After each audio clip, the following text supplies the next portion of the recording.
করতে হবে। আজকে কিছু অবজেকশন হ্যান্ডলিং এর টিপস দিয়ে দেব।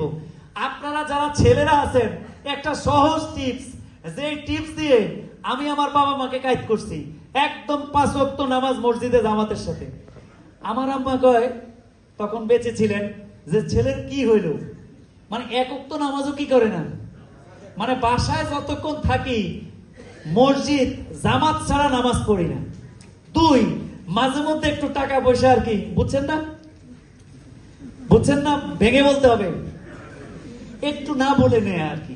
6 রস্যু দশিন্দ্র রস্যিকা, বুঝছেন তো, একটু চুরি করতাম, চুরি চুরি, বুঝছেন কিনা, তা বেশি করতাম না। আম্মার কাছ থেকে 2 টাকা 5 টাকা, আব্বার পকেট থেকে 2 টাকা 5 টাকা। আবার আম্মারে বলতাম, আব্বা যদি গুনে রাখে, মাস্টার মানুষ তো খুব চালাক ছিলেন, আব্বা করতো কি, মানি ব্যাগের মধ্যে টাকা রেখে কাগজ একটার মধ্যে লিখে রাখতো।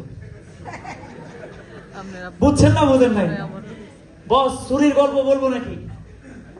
চুরির গল্প একটা বলবো নাকি? আব্বার টাকা চুরি কিভাবে করতাম, অবজেকশনে আছে। একদিন আব্বার হাতের লেখা নকল করলাম, সেম কাগজ নকল করলাম, 100 টাকা চুরি করে 100 টাকা কম লিখলাম।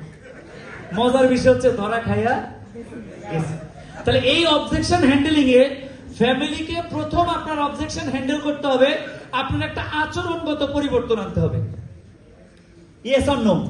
টাইম টু টাইম বাসায় যাবেন, টাইম টু টাইম বাসা থেকে বের হবেন। হ্যাঁ, আপনার মা কোনো একটা কথা বলছে,